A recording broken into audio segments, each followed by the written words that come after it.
Apple company के संस्थापक Steve jobs, जो कि एक ब्रिलियंट लीडर रह चुके हैं, तो क्या ऐसा हो सकता है कि जो बातें स्टीव जॉब्स ने अपने जीवन के 50 सालों में सीखी हो वो आप सिर्फ 15 मिनट में सीख पाओ?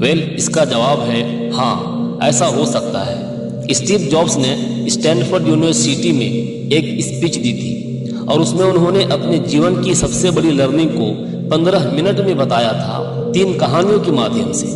और संदीप सर ने भी इस स्पीच को हाईली रिकमेंड किया है हर एक इंसान के लिए। कितने लोगों ने स्टीव जॉब्स की स्टैनफोर्ड कमेंसमेंट स्पीच देखी है? स्टीव जॉब्स जो एप्पल के फाउंडर थे, उनकी स्टैनफोर्ड वाली एक स्पीच है 20 मिनट की। अगर आप में से बाकी लोगों ने नहीं देखी है तो आई स्ट्रांगली रिकमेंड यू कि एक बार आप जा करके यूट्यूब पे वो जरूर देखें। तो आज शब्द सारे स्टीव जॉब्स के हैं, मैं तो बस उन्हें आवाज देकर हिंदी में आप तक पहुंचा रहा हूं, ताकि कोई भी ऐसा ना हो जो विश्व की सबसे बेहतरीन स्पीच को सिर्फ लैंग्वेज बैरियर की वजह से ना सुन पाए। तो मन को सारी चिंताओं और बाहरी विचारों से मुक्त कर दे। आज आप वो सुनने वाले हैं जिसकी वजह से आपकी जिंदगी में एक विस्फोटक परिवर्तन आ सकता है। इस स्पीच को सुनने के बाद में आप आंदोलित हो उठेंगे। तो आइए बिना किसी देरी के हम शुरुआत करते हैं। धन्यवाद। आज विश्व के सबसे बेहतरीन विश्वविद्यालय में से एक के दीक्षांत समारोह में आप सभी के साथ होना मेरे लिए सम्मान की बात है। मैं आपको सच बताना चाहता हूँ, मैं कभी किसी कॉलेज से पास नहीं हुआ और आज पहली बार मैं किसी कॉलेज ग्रेजुएशन समारोह के इतने नजदीक तक पहुंचा हूँ। आज मैं आप सभी को अपने जीवन की 3 कहानियां सुनाऊंगा, ज्यादा नहीं, बस 3 कहानियां। पहली कहानी है डॉट्स कनेक्ट करने के विषय में। रीड कॉलेज में एडमिशन लेने के बाद मैंने 6 महीने के अंदर ही पढ़ाई छोड़ दी थी, लेकिन मैं उसके 18 महीने के बाद तक वहां किसी तरह आता जाता रहता। तो सवाल यहाँ पर यह आता है कि फिर मैंने कॉलेज क्यों छोड़ा? इसकी शुरुआत मेरे जन्म से पहले की है। मुझे जन्म देने वाली माता एक यंग अविवाहित ग्रेजुएट स्टूडेंट थी और वो चाहती थी कि मुझे कोई गोद ले ले, लेकिन इसी के साथ वो यह भी चाहती थी कि जो भी मुझे गोद ले वो कॉलेज ग्रेजुएट जरूर रहे। और इस प्रकार पहले से ही सब कुछ सेट था। मैं एक वकील या उसकी पत्नी के द्वारा अडॉप्ट किया जाने वाला था, लेकिन जैसे ही मैं इस दुनिया में आया, लास्ट मिनट पर उन्होंने अचानक अपना मन बदल लिया और उन्होंने कहा कि उन्हें तो एक लड़की चाहिए थी। इसीलिए आधी रात को मेरे माता पिता को कॉल किया गया, जो कि वेटिंग लिस्ट में थे, और उन्हें कॉल करके बताया गया कि हमारे पास में एक बेबी बॉय है, क्या आप उसे गोद लेना चाहेंगे? और उन्होंने तुरंत हाँ कर दी। लेकिन बाद में मेरी जन्म देने वाली माता को पता चला कि जिन्होंने मुझे गोद लिया है वो कॉलेज ग्रेजुएट नहीं है और पिता तो हाई स्कूल पास भी नहीं है, और इसीलिए उन्होंने अंतिम अडॉप्शन पेपर पर साइन करने से मना कर दिया। लेकिन फिर कुछ ही महीने बाद मेरे होने वाले माता पिता ने मेरी माँ को वचन दिया कि हम इसे कॉलेज जरूर भेजेंगे, और इसके बाद से मेरी माता मान गई और फिर मुझे अडॉप्ट कर लिया गया। और कुछ इस तरह मेरी जिंदगी की शुरुआत हुई और 17 साल के बाद मैं कॉलेज गया। लेकिन गलती से मैंने स्टैनफोर्ड जैसा ही एक महंगा कॉलेज चुन लिया। मेरे वर्किंग माता पिता की सारी पूंजी पढ़ाई में खर्च होने लगी और 6 महीने बाद मुझे इस पढ़ाई का कोई भी महत्व नहीं दिखाई दे रहा था। मुझे कोई भी आइडिया नहीं था कि मैं अपनी जिंदगी में क्या करना चाहता हूँ। कोई आइडिया नहीं था कि किस तरीके से ये कॉलेज मेरी मदद करेगा अपनी जिंदगी में कुछ करने के लिए। और यहाँ पर मैं अपने माता पिता की जीवन भर की पूंजी पढ़ाई में खर्च करता जा रहा हूँ, और इसलिए मैंने कॉलेज ड्रॉप आउट करने का निर्णय लिया और यही सोचा कि जो होगा अच्छा होगा। उस समय मुझे एक चीज बहुत ही डरावनी लगी, लेकिन जब बीते समय को आज मैं देखता हूँ तो मुझे लगता है कि ये मेरी जिंदगी का सबसे अच्छा फैसला था। वो कैसे, मैं आपको अभी बताता हूँ। जैसे ही मैंने कॉलेज ड्रॉप आउट किया था तो मैंने उन क्लासेस को करना छोड़ दिया था जिसमें मेरा इंटरेस्ट नहीं था, और मैं केवल उन क्लासेस को करता था जिसमें मेरा इंटरेस्ट था। और ये सब कुछ करना इतना आसान भी नहीं था, क्योंकि मेरे पास रहने के लिए कोई कमरा नहीं था। इसलिए दोस्तों के कमरों में मैं जमीन पर सोता था। मैं कोक की बोतलों के लौटाकर मिलने वाले पैसे से खाना खाता था। मैं हर रविवार 7 मील पैदल चलकर हरे कृष्णा मंदिर जाता था। जिससे कि हफ्ते में कम से कम एक बार मैं पेट भरकर खाना खा सकूं, और ये मुझे बहुत ही अच्छा लगता था। मैं आपको बताता हूँ कि क्यों कॉलेज ड्रॉप आउट करना मेरी जिंदगी का सबसे अच्छा निर्णय था। उस समय रीड कॉलेज देश की सबसे अच्छी जगह थी, जहाँ कैलीग्राफी सिखाई जाती थी। पूरे कॉलेज परिसर में हर एक पोस्टर, हर एक लेवल पर बहुत ही खूबसूरती से हाथों से कैलीग्राफ किया जाता था। और क्योंकि मैं कॉलेज छोड़ चुका था, इसलिए मुझे सामान्य क्लासेस करने की कोई आवश्यकता नहीं थी। तो मैंने निर्णय लिया कि मैं कैलीग्राफी की क्लासेस करूंगा और इसे अच्छी तरह से सीखूंगा।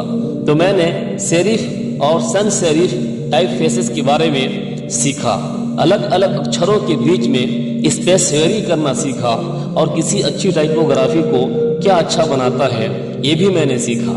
ये सब कुछ बहुत ही खूबसूरत था, ऐतिहासिक था और इतना आर्टिस्टिक था कि साइंस के द्वारा कैप्चर नहीं किया जा सकता था, और ये सभी मुझे बहुत ही आकर्षक लगता था। उस समय मेरा ऐसा कोई भी विचार नहीं था कि मैं इन चीज़ों का प्रयोग कभी अपने जीवन में करूंगा। लेकिन जब 10 साल बाद हम अपना पहला मैकिंटोश कंप्यूटर बना रहे थे, तब मैंने इसे मैक में डिज़ाइन कर दिया, और ये बहुत ही खूबसूरत टाइपोग्राफी वाला विश्व का पहला कंप्यूटर बन गया। अगर मैंने कॉलेज में केवल कैलीग्राफी में प्रवेश नहीं लिया होता, तो मैक में कभी भी मल्टीपल टाइपफेसेस या प्रोफेशनली स्पेस्ड फॉन्ट नहीं होते। और क्योंकि विंडो ने मैक की कॉपी की है, तो दुनिया के किसी भी पर्सनल कंप्यूटर में ये सब नहीं होता। अवश्य ही जब मैं कॉलेज में था तो भविष्य को देखकर इन डॉट्स को कनेक्ट करना असंभव था, लेकिन जब 10 साल बाद मैं बीते हुए समय को देखता हूँ तो मुझे सब कुछ क्लियर नजर आता है। आप केवल पीछे देखकर ही डॉट्स को कनेक्ट कर सकते हैं, इसलिए आपको विश्वास करना होगा कि अभी जो भी हो रहा है वो आगे चलकर किसी न किसी तरह से आपके फ्यूचर से कनेक्ट हो जाएगा। आपको किसी न किसी में तो विश्वास करना ही होगा, अपनी गट्स में, अपने भाग्य पर, अपने जीवन पर या फिर अपने कर्मों पर, किसी न किसी चीज पर तो विश्वास करना ही होगा। क्योंकि इस बात में विश्वास रखना कि आगे चलकर डॉट्स कनेक्ट होंगे, ये आपको अपने दिल की बात सुनने की हिम्मत देगा, और उस समय भी जब आप बिल्कुल अलग रास्ते पर चल रहे होंगे, और यही बात आपको बाकी लोगों से अलग बनाएगी। तो मेरी पहली कहानी से सबसे बड़ी सीख यही है कि जो हो रहा है वो अच्छे के लिए हो रहा है, और अभी आप जो भी कर रहे हैं वो आगे चलकर आपको कोई ना कोई काम जरूर देगा। आप बस अपने आप में विश्वास रखकर करते जाइए जो कर रहे हैं। मेरी दूसरी कहानी लव और लॉस के विषय में है। मैं बहुत ही सौभाग्यशाली था कि जिससे मैं प्यार करता था वो मुझे जल्द ही मिल गई। और मैंने अपने पिता के गैरेज से एप्पल की शुरुआत की थी जब मैं 20 साल का था, और हमने बहुत मेहनत की, और 10 साल में एप्पल कंपनी 2 लोगों से बढ़कर $2 बिलियन और 4000 लोगों की कंपनी हो गई। हमने अभी 1 साल पहले ही मैकिंटोश रिलीज किया, और मैं 30 साल का हो गया था, और कंपनी ने मुझे निकाल दिया। आप सभी लोग सोच रहे होंगे कि अपनी ही बनाई गई कंपनी से मुझे कैसे निकाल दिया गया। जैसे जैसे एप्पल ग्रो करने लगी, हमने एक बुद्धिमान आदमी को हायर किया, जिसे मैंने सोचा कि वो मेरे साथ मिलकर कंपनी को आगे बढ़ाएगा। पहले 1 साल सब कुछ ठीक चल रहा था, लेकिन फिर उसके बाद कंपनी के फ्यूचर विजन को लेकर हम दोनों में विवाद होने लगी, और बात बोर्ड ऑफ डायरेक्टर तक पहुंच गई, और उन लोगों ने उसका साथ दिया, और इस तरीके से 30 साल की उम्र में मुझे अपनी ही कंपनी से निकाल दिया गया। जो मेरी पूरी अडल्ट लाइफ का फोकस था वह अब खत्म हो चुका था, और ये पूरी तरह से मुझे बर्बाद करने वाला था। और कुछ महीनों तक मुझे कुछ भी समझ नहीं आया कि मैं क्या करूं। मैं एक बहुत बड़ा पब्लिक फेलियर था, और एक बार तो मैंने वैली छोड़कर जाने का भी सोचा, लेकिन धीरे धीरे मुझे एहसास हुआ कि जो मैं काम करता हूं मैं उसके लिए अभी भी पैशनेट हूं। एप्पल में जो कुछ भी हुआ उसकी वजह से मेरे पैशन में थोड़ी भी कमी नहीं आई। मुझे उन्होंने अस्वीकार कर दिया, लेकिन फिर भी मैं अपने काम से प्यार करता हूँ, और इसीलिए मैंने एक बार फिर से शुरुआत करने की सोची। मैं उस वक्त ये नहीं देख पाया था, लेकिन अब मुझे लगता है कि एप्पल से निकाले जाने से अच्छा मेरे साथ कुछ और हो ही नहीं सकता था। सफल होने का बोझ अब बिगनर होने के हल्केपन में बदल चुका था। मैं एक बार फिर से खुद को बहुत ही हल्का महसूस कर रहा था, और इसी आज़ादी की वजह से मैं अपने जीवन के सबसे रचनात्मक दौर में चला गया। अगले 5 सालों में मैंने एक कंपनी नेक्स्ट और दूसरी कंपनी पिक्सल शुरू कर दी और इसी दौरान में एक बहुत ही अद्भुत महिला से मिला जो कि आगे चलकर मेरी पत्नी बनी। पिक्सर ने विश्व की पहली computer animated movie toy story बनाई और आज के समय में ये दुनिया का सबसे सफल एनिमेशन स्टूडियो है। और एप्पल ने एक अप्रत्याशित कदम उठाते हुए नेक्स्ट को खरीद लिया और मैं फिर से एप्पल में चला गया। आज एप्पल नेक्स्ट द्वारा विकसित की गई टेक्नोलॉजी का उपयोग करती है। तो यहाँ पर मैं पूरे विश्वास के साथ कह सकता हूँ कि अगर मुझे एप्पल से नहीं निकाला गया होता तो ये सब कुछ मेरे साथ नहीं होता। ये एक कड़वी दवा थी, लेकिन मेरे विचार में एक मरीज को इसकी जरूरत थी। कभी कभी जिंदगी आपको इस तरह की ठोकर मारती है, लेकिन आप विश्वास मत खोइए। मैं विश्वास के साथ में कह सकता हूँ, मैं सिर्फ इसलिए आगे बढ़ता गया क्योंकि मैं अपने काम से प्यार करता था। जितना अपने प्यार को जानना जरूरी है, उतना ही जरूरी है अपने काम को खोजना जिसे आप सच में एंजॉय करते हो, क्योंकि आपका काम आपकी जिंदगी का एक बहुत ही बड़ा हिस्सा होता है।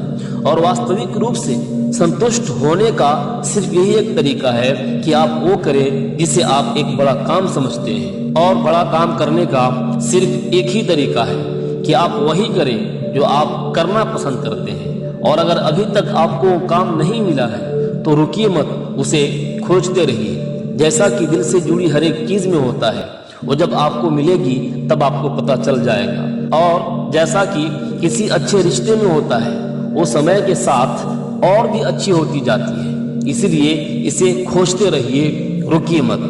मेरी तीसरी कहानी मृत्यु के बारे में है। जब मैं 17 साल का था तो मैंने एक कोट्स पढ़ा था, यदि आप हर दिन ऐसे जिएंगे जैसे आपकी जिंदगी का आखिरी दिन है तो कोई ना कोई दिन सही साबित हो ही जाएगा। और इसने मेरे दिमाग पर एक बहुत ही बड़ी छाप छोड़ दी। और तब से पिछले 33 सालों से मैं हर सुबह उठकर शीशे में देखता हूँ और खुद से एक सवाल करता हूँ कि अगर आज का दिन मेरी जिंदगी का आखिरी दिन होता तो क्या मैं आज वो करता जो मैं करने वाला हूँ। और अगर इसका जवाब ना होता तो मैं समझ जाता हूँ कि कुछ ना कुछ बदलने की जरूरत है। और इस बात को याद रखना कि एक ना एक दिन मरना है। किसी भी चीज के डर को दूर करने का सबसे अच्छा तरीका है आप पहले से ही नंगे हैं। ऐसा कोई भी कारण नहीं है कि आप अपने दिल की ना सुने। करीब 1 साल पहले ही मुझे पता चला कि मुझे कैंसर है। सुबह 7:30 बजे मेरा स्कैन हुआ और उसमें साफ दिखाई दे रहा था कि मेरे पेनक्रियाज में ट्यूमर है। और सच कहूँ तो मुझे ये भी पता नहीं था कि पेनक्रियाज होता क्या है। डॉक्टर ने लगभग पूरे विश्वास के साथ मुझे बताया कि मुझे एक ऐसा कैंसर है जिसका उपचार करना संभव नहीं है और अब मेरे पास केवल 3 से 6 महीने ही बचे हैं। डॉक्टर ने मुझे सलाह दी कि मैं घर जाऊं और सभी चीजें व्यवस्थित कर लूं। यानी डॉक्टर की भाषा में इसका मतलब था कि आप मरने की तैयारी कर लीजिए। यानी कि वो सारी चीजें जो आप अगले 10 साल में करने वाले थे वो बचे हुए दिनों में कर लीजिए, क्योंकि आपका अंतिम समय आ चुका है। मैंने इस डायग्नोसिस के साथ में पूरा दिन बिताया और शाम को मेरी बायोप्सी हुई, जहां पर मेरे गले के रास्ते से पेट से होते हुए एक इंडोस्कोप डाला गया और एक सुई से ट्यूमर की कुछ सेल्स निकाले गए। उस वक्त मैं पूरी तरह से बेहोश था, लेकिन मेरी पत्नी और वहां पर जो भी उपस्थित था कि जब डॉक्टर ने माइक्रोस्कोप से मेरे सेल्स को देखा तो वह भी रो पड़ा, क्योंकि सेल्स को देखकर डॉक्टर समझ गया था कि मुझे एक बहुत ही दुर्लभ प्रकार का कैंसर हुआ है जो सर्जरी से ठीक हो सकता है। तो मेरी सर्जरी हुई और सौभाग्य से मैं अब बिल्कुल ठीक हूँ। मौत के इतने करीब तक मैं पहले कभी भी नहीं पहुंचा और मैं उम्मीद करता हूँ कि आने वाले कुछ समय तक मैं पहुंचूं भी ना। और ये सब देखने के बाद मैं पूरे विश्वास के साथ में कह सकता हूँ कि मृत्यु एक उपयोगी लेकिन विशुद्ध रूप से बौद्धिक संकल्पना है।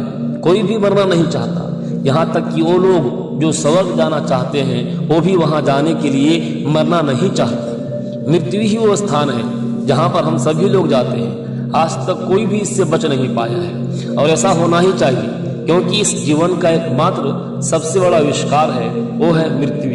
यह जिंदगी को बदलती है, पुराने को समाप्त करने का रास्ता खोलती है। और इस समय पर आप सभी लोग नए हैं, और कुछ ही दिनों में आप सभी लोग पुराने हो जाओगे और रास्ते से साफ हो जाओगे। इतना ज्यादा नाटकीय होने के लिए आप सभी से माफी चाहता हूँ, लेकिन यही सत्य है। आपका समय बिल्कुल सीमित है, इसलिए इसी किसी और की जिंदगी जीकर व्यर्थ मत कीजिए। बेकार की सोच में मत फंसिए। अपने जीवन को दूसरे के हिसाब से मत चलाइए। औरों के विचारों के शोर में अपने अंदर की आवाज को मत दबाइए। और सबसे महत्वपूर्ण बात यह है कि अपने दिल और सहज बुद्धि की बात सुनने का साहस रखिए, क्योंकि वे पहले से ही जानते हैं कि तुम वास्तव में क्या करना चाहते हो। तो पहले अपने दिल की बात सुने, बाकी सारी चीजें सेकेंडरी है। और अंत में मैं आप सभी से यही कहना चाहूंगा कि स्टे हंग्री, स्टे फुलिश। मैंने हमेशा अपने लिए यही मांगा है, और अब जब आप सभी लोग यहाँ से ग्रेजुएट हो रहे हैं, मैं आप सभी के लिए भी यही इच्छा करता हूँ। स्टे हंग्री, स्टे फुलिश, यानी कि भूखा रहिए और मूर्ख रहिए। भूखे यानी कुछ करने की भूख आपके अंदर होनी ही चाहिए, और मूर्ख रहो, क्योंकि मूर्ख रहकर ही आप कुछ सीख पाओगे। अगर आपको ये लगता है कि आप सब कुछ पहले से ही जानते हैं, तो आप कुछ भी नहीं सीख पाएंगे। तो भूखे रहिए और मूर्ख रहिए। Stay hungry, stay foolish. आप सभी को बहुत बहुत धन्यवाद।